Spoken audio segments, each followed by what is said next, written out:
मिथुन चक्रवर्ती काला काला साड़ी लावल पड़ल बाटे भारी देखा रन भाभी होता मारा मारी बात देवर पाइल बा भाभी बोले के पड़ी तू खानदान उजाड़ देव हम क्यों हमरे देवर के हाथ से लगा के देखा पियवा मिलल कोरिया देवरवा बाटे गोरे ओही देवरे दिलवा डोले थोड़े थोड़े ओही देवरे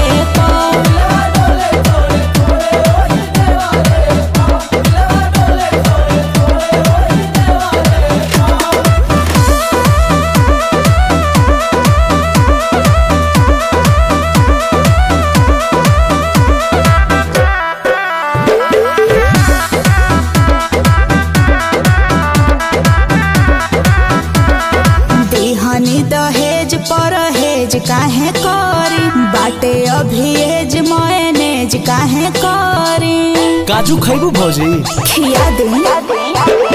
बनले ड्राइवर संभारा है ना सवारी होके मोछा मुंडा करत रे रंगदारी देखो तारे ना भौजी ढेर लंगदार होइल बड़ा ना कह कि ढेर लंगदार होइल बनी ज्यादा गर्मी चघल बा कहिया कि ढेर गर्मी चघल बा ओ माय गॉड भौजी देवरा बोले मिसरी बलमुआ के कठोरे ओही देवरे मनवा डोले थोड़े थोड़े ओही देवरे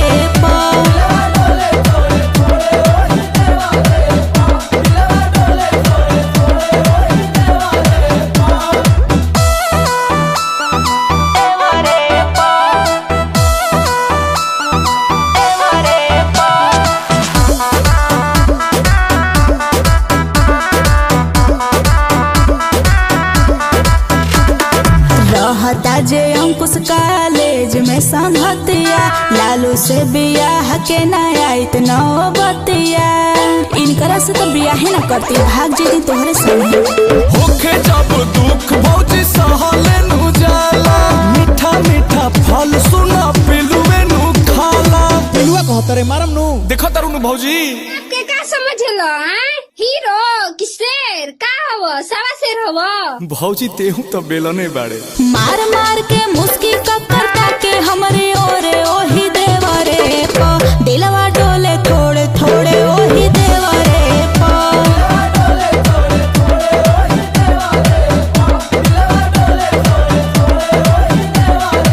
जेकरा में दम बाजा हमारा के ताक दी देवर रंगदार छाती गोलिये में दाग दी पियवा मिलल कोरिया देवरवा बाटे